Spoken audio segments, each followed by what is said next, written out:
Всех приветствую. Сегодня на обзоре действительно очень маленький двигатель. То есть вот это настоящий микродвигатель. То, что я вам до этого показывал, это были довольно-таки гигантские моторы по сравнению с этим. Самый маленький из них это двигатель МК-17. У него рабочий объем 1,5 кубических сантиметра. Далее мы разберем этот двигатель и измерим, какой объем здесь, потому что в паспорте не написано. Это рабочий движок, поэтому сегодня мы его еще и запустим. Ну а пока немножко предыстории, откуда он у меня появился, потому что людям очень интересно, где я беру эти двигатели.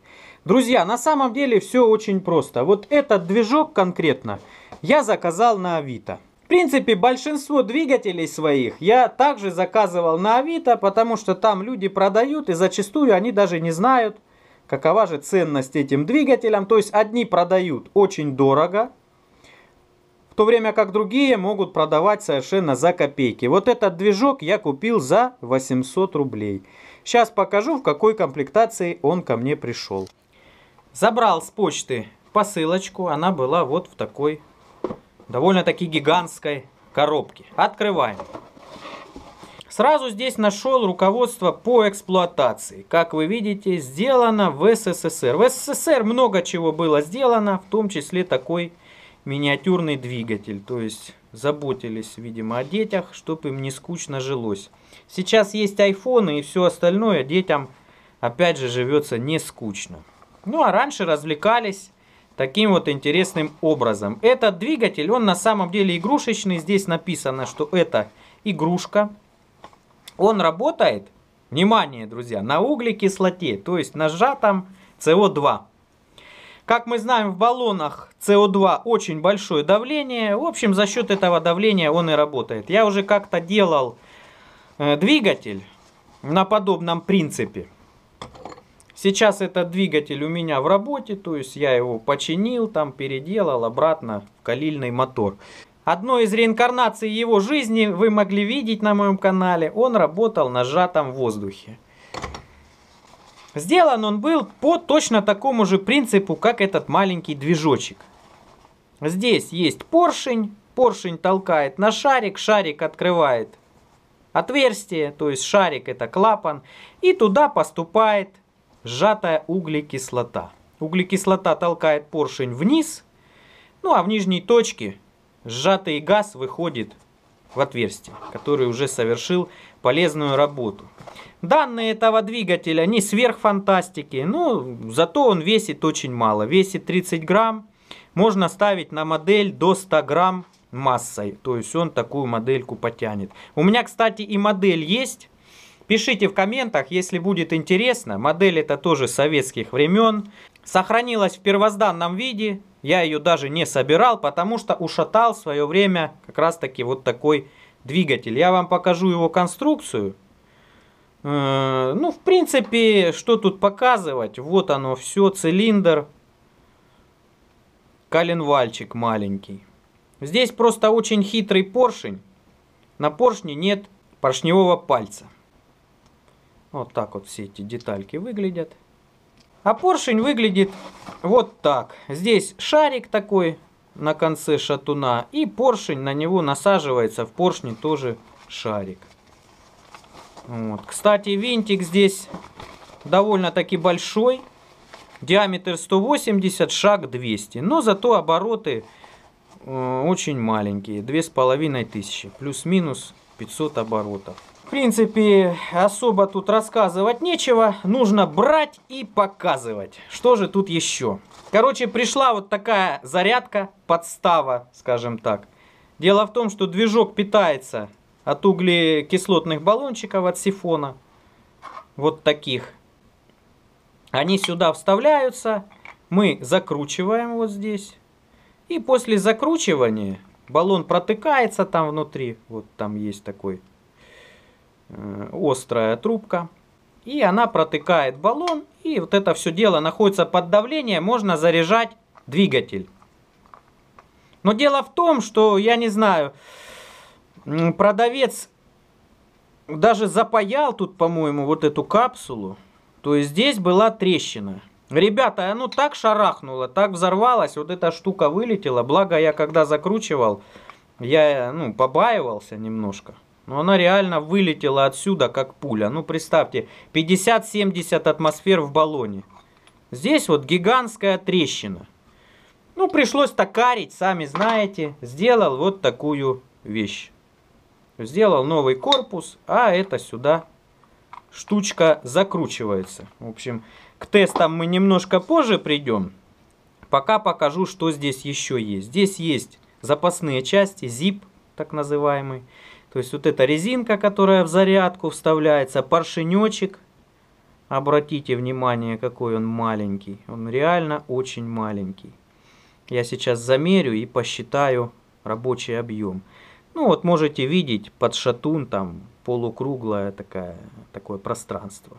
Ну а это части уже находящиеся на двигателе. То есть вот она зарядка питающая, ну, чтобы запитать вот этот бак. Бак очень легенький.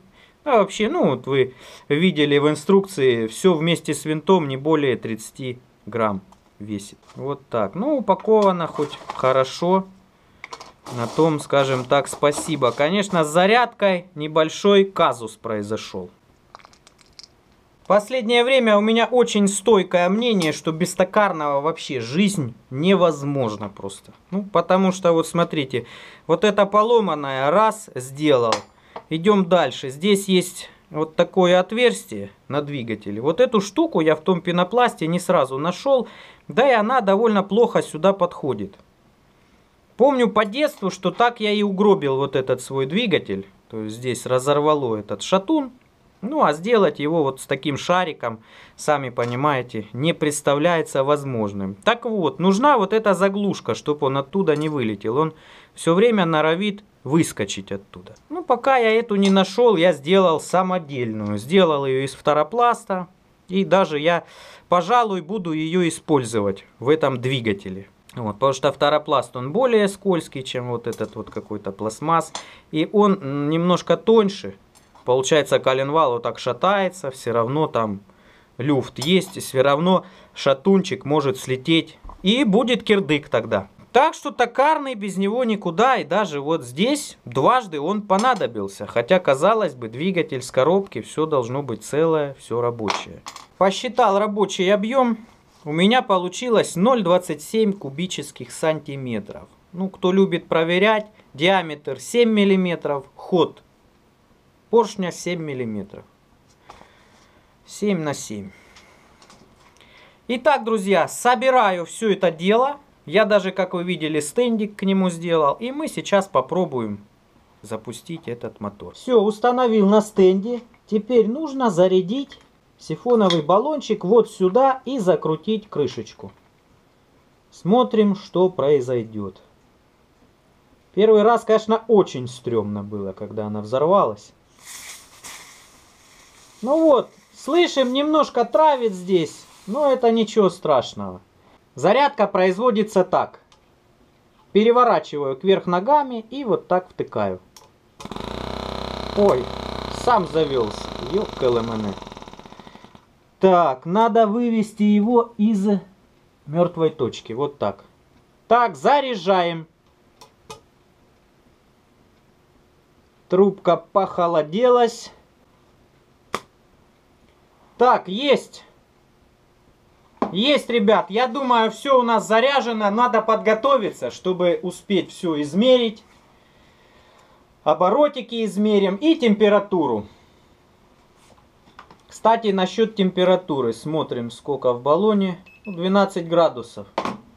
Нормально. Самая большая прелесть этого двигателя, как вы уже успели заметить, это вообще полная неприхотливость. Видели, даже сам запускается. Здесь можно регулировать подачу углекислоты завинчиванием цилиндра. То есть здесь есть стопорное кольцо. Мы можем цилиндр выкручивать и закручивать. Я отрегулировал на самый минимум. Ну, сами понимаете, чтобы его не разорвал. Все-таки давление большое. Мне очень боязно за этот движочек. Поэтому, короче, запускаем.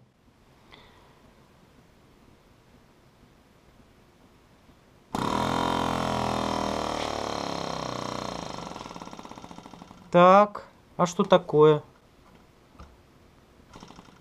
Все, что ли? Нет давления? А как же так?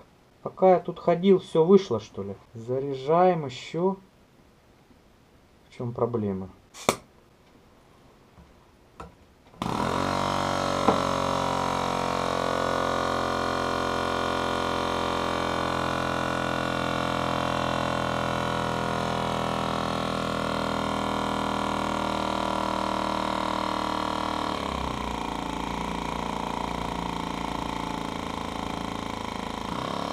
Да, не тянет он, не тянет. Ну хотя выдал 1700 оборотов, 1680. Посмотрите на баллон, вы видите это?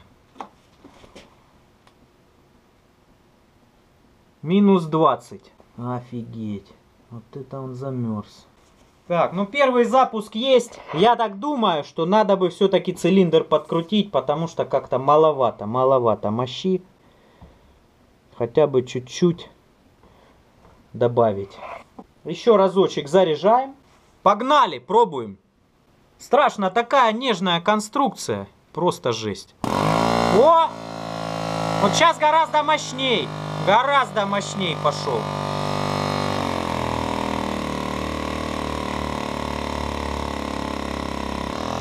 Ну, конечно, измерять этим не вариант. Показал 2100 оборотов.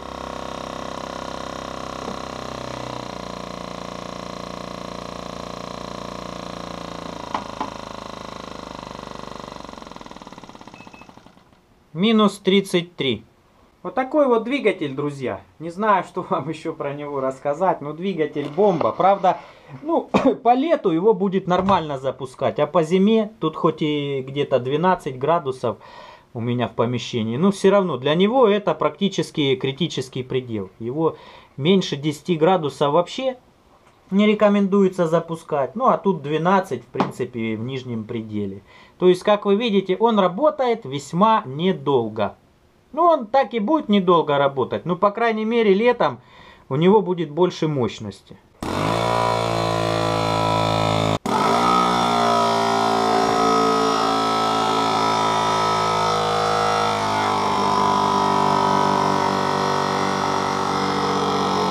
Да, работает он, конечно, потрясающе. Жалко, что недолго. Почему-то маленький такой бачок у него. Кстати, зарядки хватает. Иногда на 5 заправок от одного баллончика сифонного. Иногда хватает на одну. То есть, как повезет, вот эти баллончики почему-то жутко нестабильная вещь. Я приобрел вот такой вот, уже более, скажем так, современный. Попробую с ним, но он в эту зарядку не подходит. Нужно новый стакан точить. На этом все. Кому было интересно, подписывайтесь на канал и поддержите канал лайками.